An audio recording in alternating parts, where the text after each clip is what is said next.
Well, hello everyone, and thank you for joining us again on another episode of Leading on Mondays. My name is Flori Lung, and I'm so delighted to be with you today. And today I'm joined by my teaching partner, Madalina Ginescu. Welcome, Madalina. Hey, Florin. Nice to be here again with you.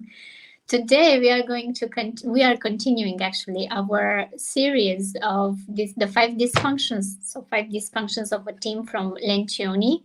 And today we are going to talk about the avoidance of accountability. What is accountability? What is avoidance of accountability? What are the signs that you can find out in your own team if there is avoidance of accountability? And what can you do as a leader to make sure that you avoid this dysfunction in your team? So Absolutely. yeah, first of all, let me share with you what is the definition of accountability.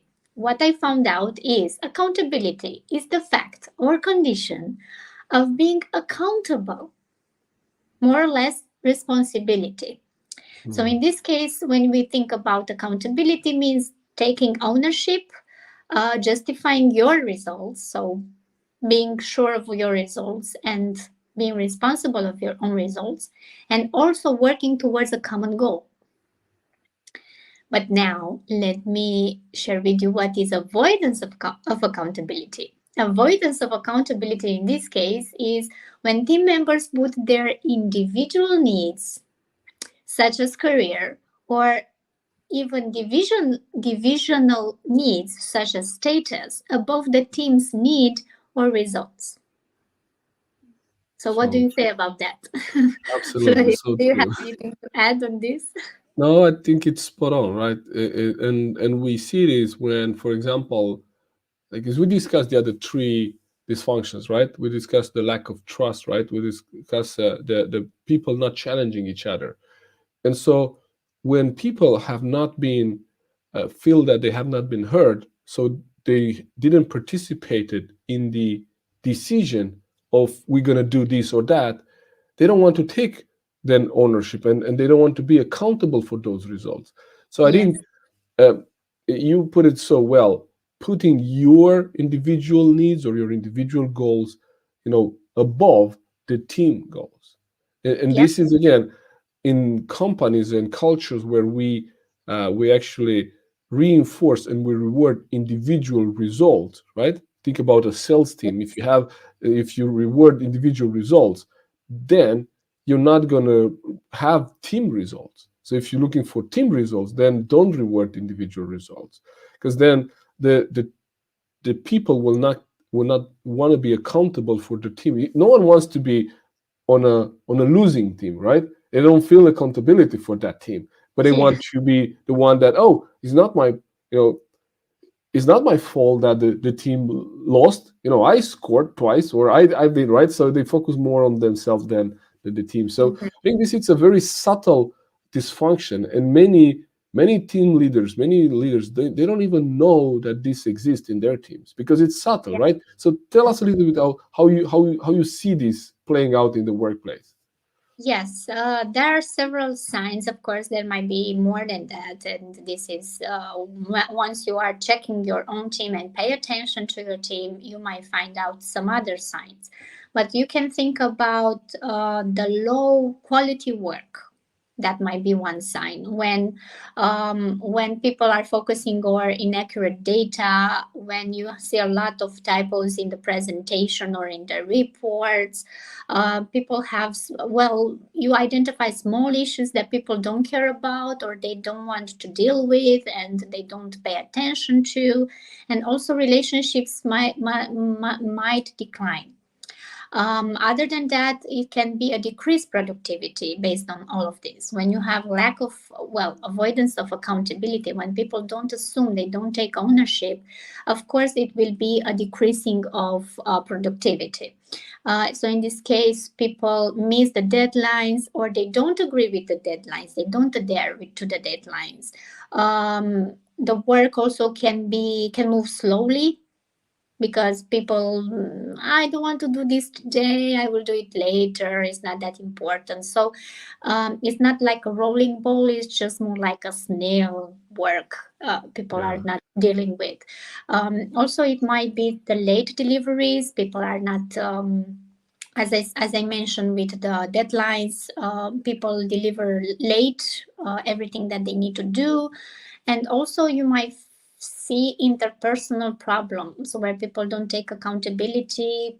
People, of course, they start to blame others, and it's Yeah. very Exactly. important to, yeah, it's very important to have to pay attention and to have in mind that this avoidance of accountability is near to the top of the pyramid from Lencioni's five dysfunctions of a team, and we will see in a bit exactly what is the building up of those of those dysfunctions.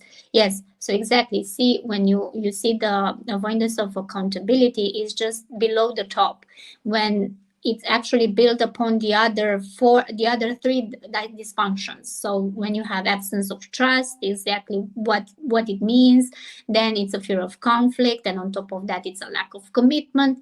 With all of this together gets you to the avoidance of accountability, and when people actually don't buy in 100%.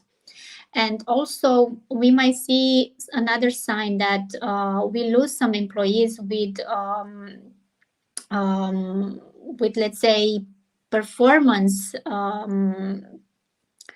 Sorry, let me think. We might lose some people because of this avoidance of accountability. When people don't do their what they need to do, what they should do, some other people get frustrated, and in this case there is a lack of turnover. Sorry, there is a high turnover Yeah. on the employee side. And of course you have disengaged employees. When you believe that no one cares about anything, or no one cares about specific things that are important to you, like, yeah, I need to do this job, but I don't have the help of the other colleague which I depend on. Yeah. It's like he or she doesn't care about this, so why should I care at the end of the day?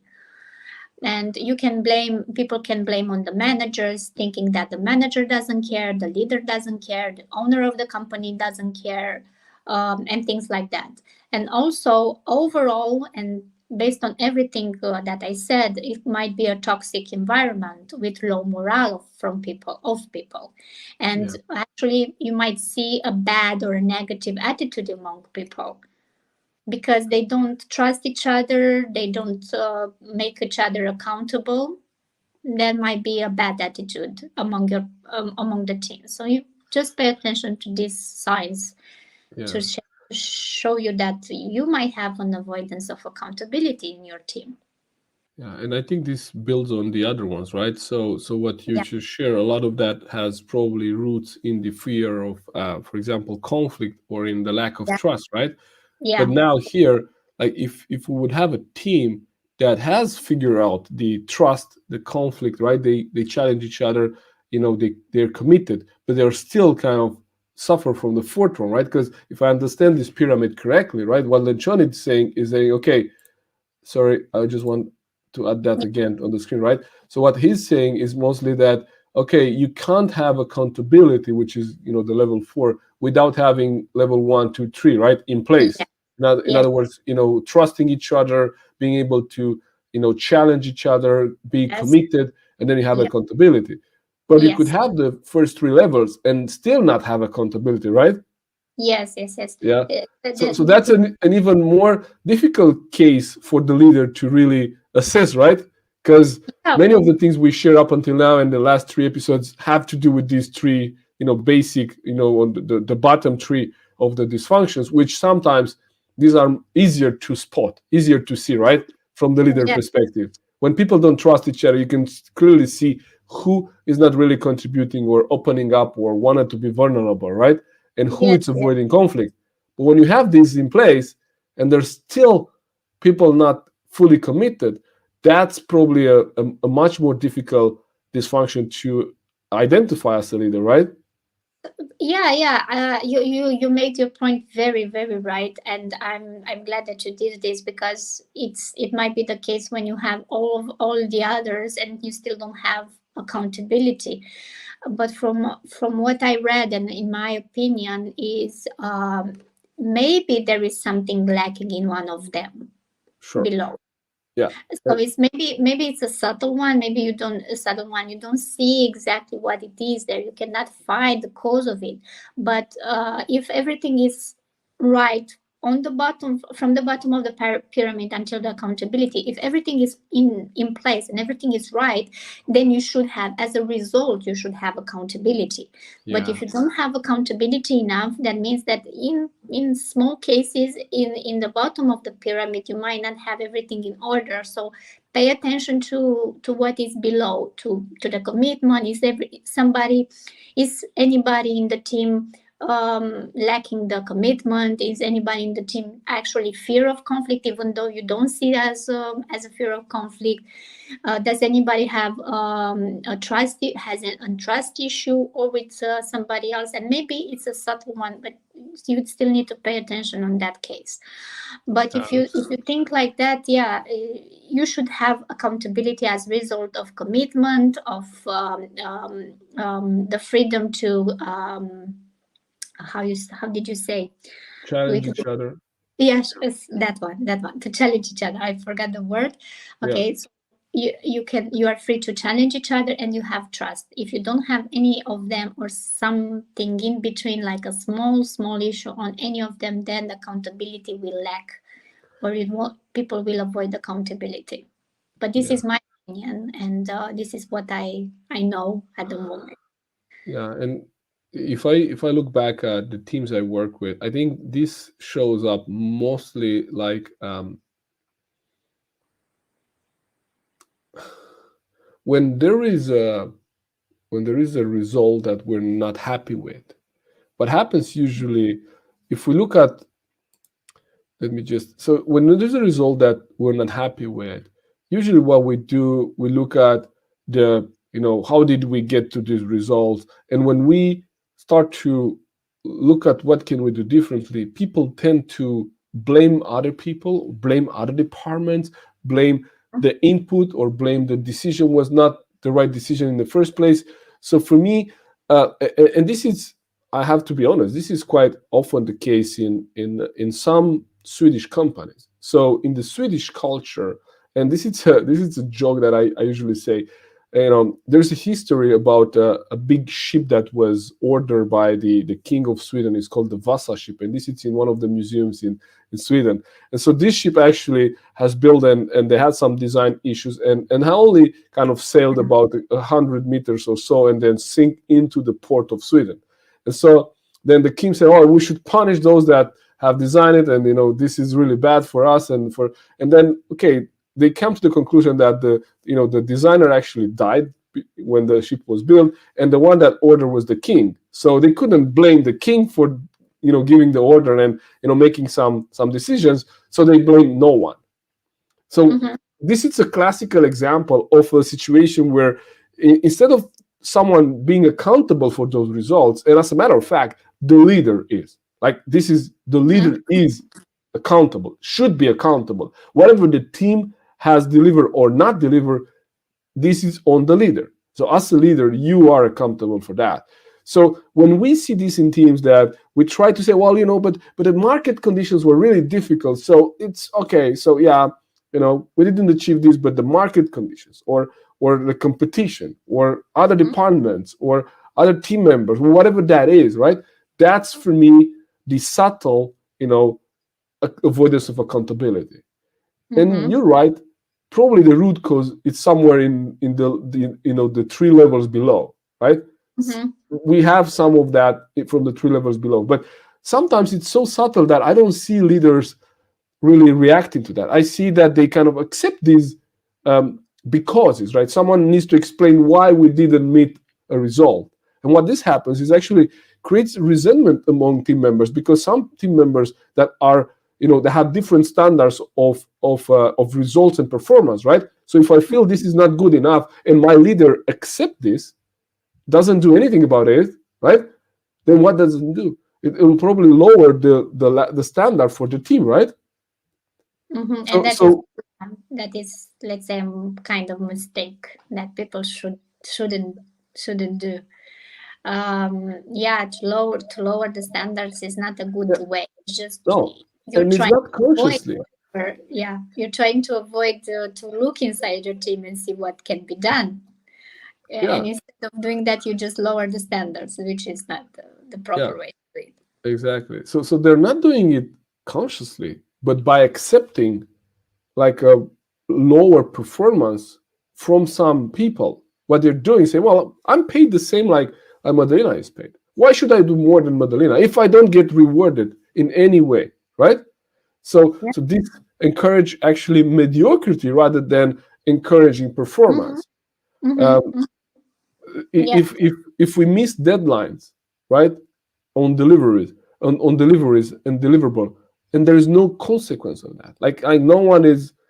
I'm not talking about punishing people. I'm talking about okay, making sure that okay, so this is very important for us, right? And we miss this deadline.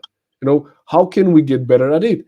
And if the leader doesn't address this, then they will just go. They will continue to be there.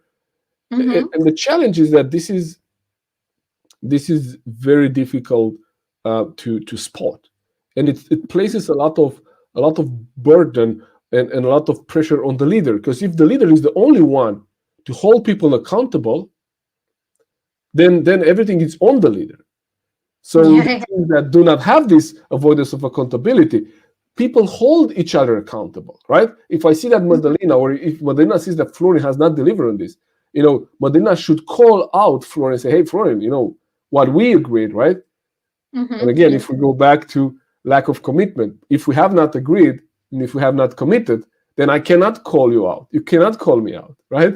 Mm-hmm. To hold Yeah. me accountable if I have not committed in the first place. Because I say, Mm-hmm. well, I never agree on this goal, right? I don't know why you're calling on me. So this build one upon each other, but sometimes it's subtle. But if only the leader is the one holding people accountable, um, he or she will have a lot of work to do. Ideally, the team members should hold each other accountable, and Mm-hmm. for the work that they deliver. But it has to start with the leader. The leader has to set the stage on that, and they Yeah. have to be the first one to actually say, "Hey, I'm the leader. I'm accountable, right? I'm Mm-hmm. accountable for this." Nice, nice, nice, nice. Very, very well put. Yeah, Um, So I identified that you actually said what are the consequences of having avoidance of accountability in your with your team members. But let me ask you now and share with us, please, Florin, what should the leader do in this situation if they identify this avoidance of accountability and the signs that we mentioned a little bit earlier? yeah, and I think the first thing that the leader should do is to first of all, take accountability, right? Take responsibility for the results, right? The first thing is say, this is my responsibility, right? Then another thing that they could do is to make sure that they ensure that people that are not performing how they should, they feel a little bit the pressure, and not only the pressure from the leader, but also the pressure from the group, right? That if they set the standard, this is how we do things here. One of the things that I found, and this still surprised me, so many organizations, especially more organizations, they started to, in an area in a business that they just done things the way they thought is the best, and they've done it very, very well. But none of that is formalized. They don't have a way of working. They don't have a how to. Don't have procedures and processes. And if you don't have a procedure or process, then you don't know what's the standard that I'm going to be measured against. If you don't have a way of doing things, people do things the way they have been trained. Like you join the company and you are number 15 in the company, so maybe two or three of the senior people train you, and then they hire more people. Now there are 50 people, so you were 12 or 15, now 50. It's another story. You're not going to have access to the founder or to the first leadership team. So the information has been diluted, right? Diluted during the handover. So Yeah. what was the standard of when the team started is not the standard anymore right now. And the standard is depending on, if I learn from Madalina and Madalina has a really high standard, I'm going to also have the high standard. But then I see Florian and Florian doesn't have a high standard. I say, well, Florian doesn't seem to do things exactly as Madalina was doing. So I'm doing probably something in between. So Mm-hmm. what I'm saying is not having standards and procedures in place to set the expectations for people. It will be very difficult for us to hold them accountable, right?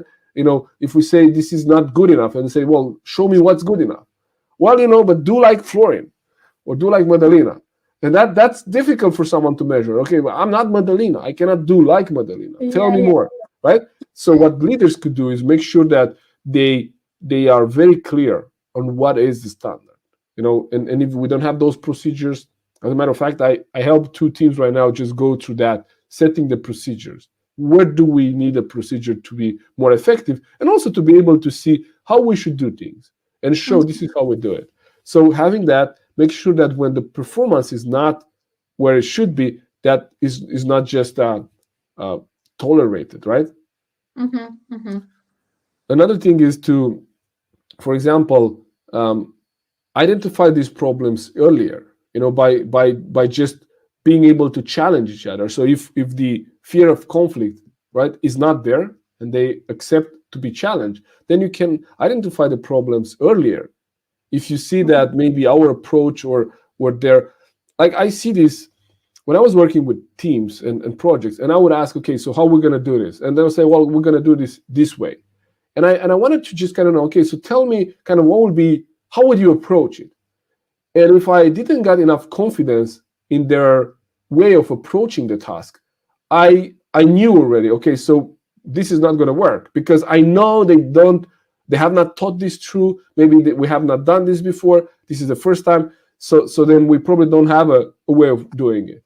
So if they don't give me enough confidence, I'm gonna wanna, make sure that I help them identify those problems from the beginning, and Mm-hmm. and maybe we do some more follow-up. So this is, again, what can we do? Simple and regular follow-ups. Like Yeah. if I give you a goal right now and we only speak in 6 months, and in 6 months I realize, oh, mid-year kind of um, assessment or mid-year review, and I realize, well, you haven't worked a lot on this. Well, but because the conditions and circumstances changed, I have very little room for improvement, right? I lost 6 months. But if you do that monthly, then even bi-weekly, I will say, because a month in today's world, it's a lot of time. Many things could happen in a month, or many things could not happen in a month. So Mm-hmm. regular reviews, again, helps, right, to keep it there. Yeah.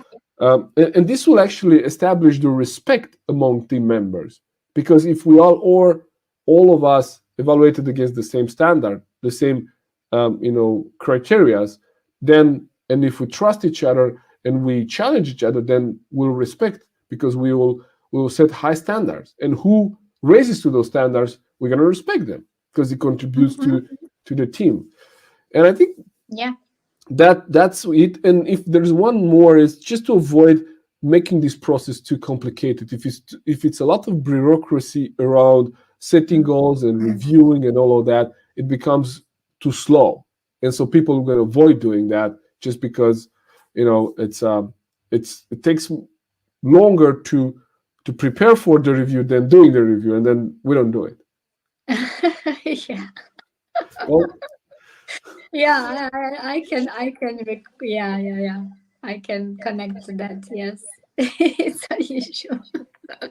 Yes, and it's very important, as you mentioned. I think it's also what you mentioned earlier with questioning the person. How would you do it? Is actually one other sign that you can identify if there is a risk of avoidance of accountability there, because yeah, once you have the answer of the person, you might identify if they know or they don't know how to do it, and then you step in as a leader. So it's very good, very, very good that you see. I'm actually adding to the signs of yeah, what you said.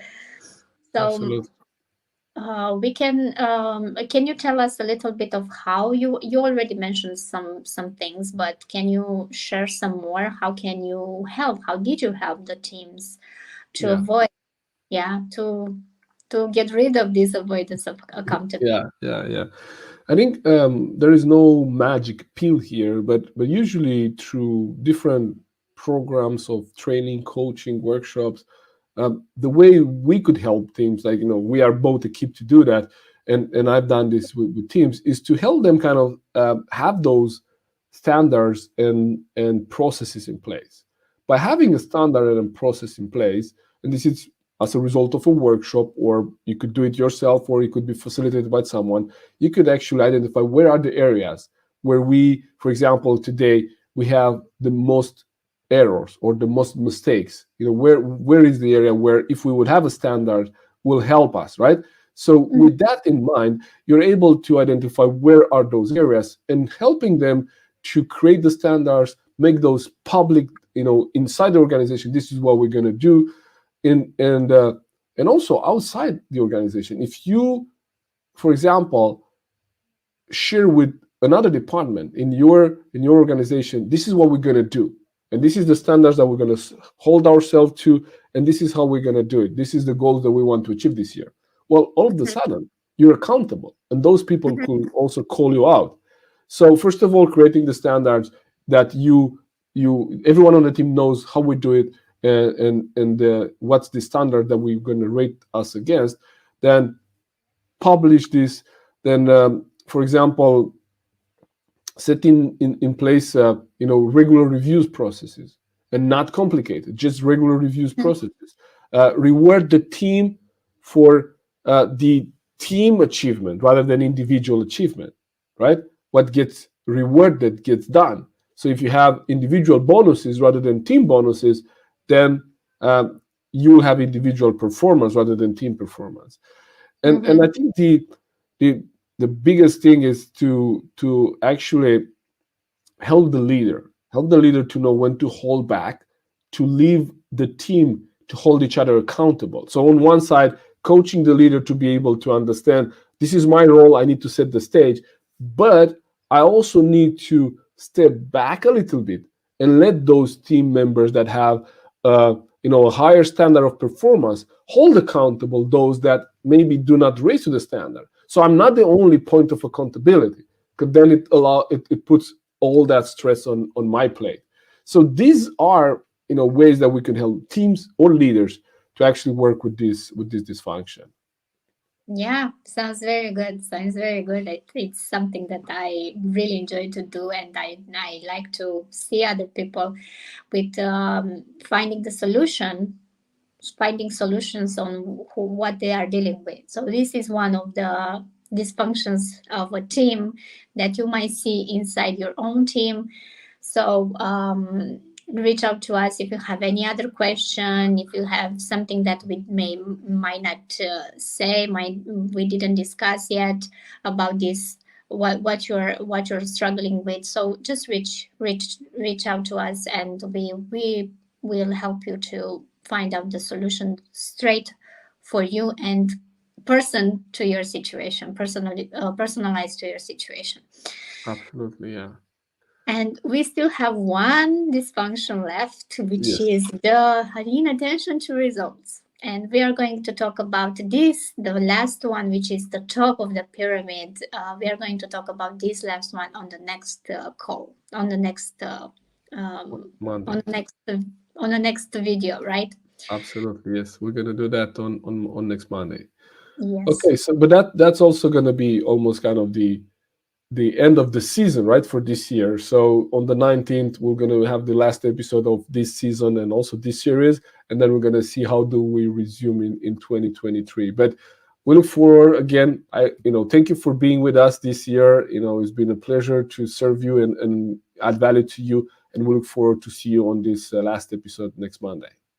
Thank you for tuning in today. Bye, Take care. everybody.